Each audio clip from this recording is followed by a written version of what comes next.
Let's welcome in Les Snead. He's the general manager of the LA Rams. 2 years ago, won a Super Bowl, and we were sitting here last year, and we thought you would get a new contract. Then you got it like literally. I'm driving home, and my phone blows up. And it's like, oh, Les Snead, it was announced your new contract. But what's fascinating? It was done while it was doing your radio. No, it wasn't. It was done probably a long time ago, and you just waited to announce it, right? I forget that timeline. So okay. This is every year we've come here, it's been different, right? Like I remember when you got Goff, and all of a sudden it felt like, okay, they got it. They got their next quarterback, and then by year 2, he felt like he belonged, and by year 3, now all of a sudden contender felt like for a while, and then obviously when you brought in Matt, there were expectations. You guys lived up to those expectations, won a Super Bowl. Last year, everybody kind of got new contracts, but there was so much change, especially in the lines, and then you had the injuries. You couldn't play up to the level that you wanted. This year feels like an unknown to most people. What are your expectations? You know what the great point, expectations, is to take it step by step, a little bit like when we started this thing. And even in all of those years, and I'll go back to what year was it, the 21 season that we won the Super Bowl? Mm-hmm. When you're at training camp and when you start, you can't say, hey, let's go win a Super Bowl. You still have to get through training camp, get through preseason, get through the season. In that year, we had to weather a 3-game losing streak with a bye, so over 30 days without a loss. In that process, losing Robert Woods, but onboarding Odell Beckham Jr. So there's a lot of change. So point being, like we always say, let's keep the main thing the main thing. Let's try to do something good for Rams football today. That usually leads to playing quality football on Sundays, which usually leads to wins, which usually leads to chances, to compete for championships and tournaments. But it's still one step at a time. Les Snead joining us, general manager of the LA Rams. Doug Gottlieb Show here live at the Rams training practice. We got walkthrough about to get underway. Then, of course, they're going to have a practice a little bit later on. We appreciate you taking so much time. You can go no cliche? Huh? Just to say, you just probably are thinking he just gave me the most cliche answer, but I can tell you. A little bit, but cliches are true. If you knew the intensity that Sean has during a walkthrough and the standards for a walk, you would realize, okay, one step at a time, like that walkthrough, if these guys aren't dialed in and there's mental errors, the next 2 hours for Sean is – so just – I knew you were thinking, what a cliche answer. No, it wasn't. There was some cliche, but part of cliche answers are accurate because they've been repeated time and again for a reason. Matt Stafford, okay? Obviously tough injury season last year. Talk of him retiring, talk of him being traded. Now he's back and he's healthy. How would you characterize Matt Stafford with your franchise? You know what's really neat is the part on the health part, because you could see in OTAs. Wow, that's why Matthew Stafford probably was a 5-star. If they had stars back then, why it was 1 overall pick. They had stars back then, by the way. When he signed at Georgia, I was working at ESPN Radio. Mel Kiper Jr. I don't know. He's like, that guy's gonna be number 1 overall pick. Like he had that toward him. But there were stars. But yes, go ahead. I'm sorry. So watching him in OTAs, and then this year I was down at the Manning Academy and was able to see some of the better college QBs throw the ball around. And however many years into the league Matthew Stafford is compared to you're like, okay, wait a minute, that's a 6-star. Yeah. They may be 5 stars, but his arm. So to see him healthy, I would say the rose of last year's thorn was in Matthew's case, probably in Cooper's case, and Aaron Donald's case is when those guys so many years in their league actually have to sit out more than half the season. There is an element where, wow. You take time to reflect I actually miss playing this game. So there is some roses to last year's thorns. But the health is the number one. Well, I know, and then we already had Cooper, granted just a hamstring, okay? But, you missed all the time last year. And, of course, he's had, previous injury going back a couple years ago. What's that like, as you said, to watch him, and thankfully just a hamstring the other day? Thankfully just a hamstring and a minor hamstring. Because if you've ever probably had let's call it a kid in high school, and it's a hamstring, and most people think you're a week away and you're back. That's usually not the case with hamstrings. It usually is a 4 to 6 week process. This depending on the strain. This one being minor. The neat thing with Cooper is season's not till 39 plus days away. There's plenty of time to get that hamstring ready. He's a veteran. He'll be ready to go. What about Sean? There was talk of Sean going and doing something else. Signs a big contract last year. Obviously now he's married.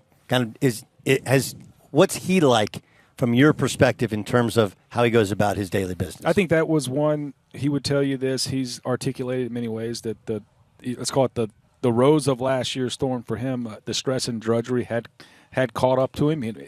I mentioned to people all the time, however long he's been our head coach, probably the moment he got the play calling job in Washington, probably 2 years before we hired him, he had been running an 800-meter, competitive 800-meter every day. Wasn't going to be able to sustain that. But like anyone, there was this element that he had to age into it, realize, okay, wait a minute, I got to do some things differently to be able to sustain this pace. And the pace is not being, okay, we're going to run an 800-meter every single day. It's going to be, we're going to run some 800 meters, but we're going to be really, really, really fresh when we do it.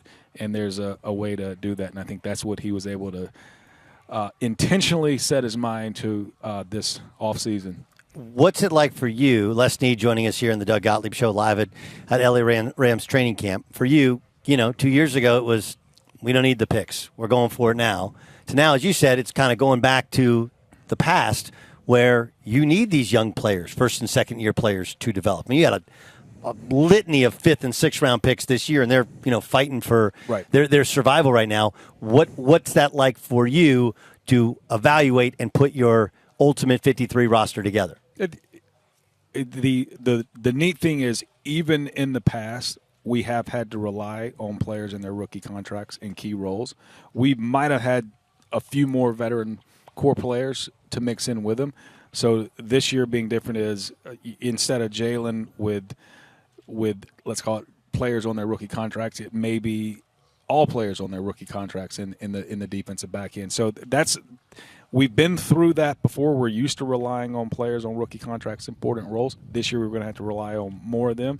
And interestingly, through it all, and I get all the reasons why that's the narrative, but probably in the last 6 years I know we're either number 2, 3, 4, but I think we may have climbed to 2 after this year with 14 picks. That over that time span, we've basically had the second to third most draft picks in the draft. So we've definitely valued draft picks. We have used some of our early draft picks differently than, let's just say, drafting college players. Sure, and I would also, it also changes, though, your preseason plan for the games, right? Because Sean has always, play my starters, but there's so many young guys fighting for spots. Doesn't that change who you're playing when you play preseason games? It will not be like years past, but it will be like years past. And I know he had some names, because we do have players like Rob Havenstein, Tyler Higbee, some players that have been here since our first Super Bowl into the second Super Bowl. So the team does have some core veterans that will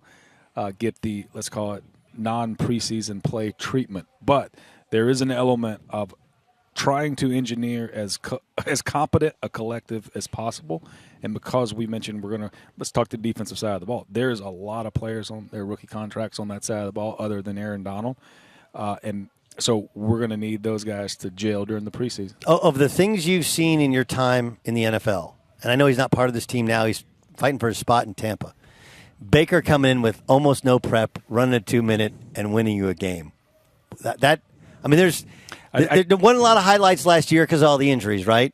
That strikes me as remarkable a win as you can think of. We mentioned roses to last year, thorns. I think I had mentioned this to Baker, that somewhere along the way, 20 years later, when we're all sitting around talking about football, and there's going to be some really neat moments on the timeline, but in the midst of that very bad season for us, that's going to be a moment we're going to talk about. That story is going to get told. That is, what did he get here on Thursday? Yes. Yeah, that's hard to do. Yes. He played on Sunday night. Vegas had to lose a lot of money. Yes. I'm not sure why they were in press man coverage in that play either, but hey, you'll take it. But to run a 2-minute when we just played a cut with Justin Fields. He just now a year in learning the 2-minute. Baker's there like 15 minutes. Like, I got it. Don't worry about it. You know what's interesting looking back and talking about 2-minute? I've heard the young quarterbacks say that when you do get in the 2 minutes sometimes, there's an element you're going fast. It's not – you don't have a lot of time to think. Yeah. So there is just an element – not necessarily easier, but they're just reacting. They're playing QB like they used to, where sometimes as you start a game and you get normal down and distances and you're listening to coaches and you're trying to strategize and you're overthinking it. When you get in 2 minutes, like, okay, wait, this is backyard. This is high school. I've done this before. Give him credit. He has that. He's got kind of that. That's in his DNA. Yes. Baker Mayfield's made for that moment. Yes, and it was something to watch. Last thing, we mentioned all the young players, and you're saying we think we're probably second most young guys. There's no hard knocks out here, right? So the beauty to hard knocks is you find like a young guy and you follow him. Right? You have so many. Give me a young guy who has really impressed you, maybe more so than even when you drafted This would him. be a tough. It'd be like the Bachelor, whatever Bachelor show. We'd give 50 roses. You could give. Who would get your first impression rose? Oh, watch this. Rookie long snapper, rookie punter, rookie kicker. And we only have those three on the roster. Those three, and they got a lot of responsibility. Yeah. Are they going to win the job? Are they going to actually be useful to us? I thought you only have those three in the roster. Yeah, only those. So, but technically there's a cuts and things like that. But Right. I give those three. The reason I say them is to not answer, kind of keep some guys. Rookie long snapper is a lot like the baggage handling people. But People only talk about him when something goes wrong. And Nobody then goes the like, punter, that was a good snap. The punter is like about 6'5".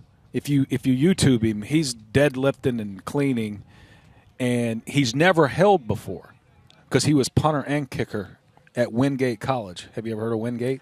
I actually have heard of Wingate College. What state? North Carolina? There you go. So point being, we had to teach him the hold. Give me something right there. Come on now. You gotta love that. That's a good pull. Great pull. Anyway, Basketball. It's at the basketball. A little bit, yes. But point being, you had to teach him the hold. Yeah. And now you got a whole rookie operation. So I give those guys, and they're actually doing a really, really, really nice job. All right, Les, I appreciate your time. Obviously, it's tough sledding out here in Irvine with the breeze coming off the ocean, the eucalyptus trees. But continued health to your team. Keep Cooper in bubble wrap. And we can't wait to see you week one of the season. Thanks for having me. All right, that's Les Snead, the general manager of the L.A. Rams.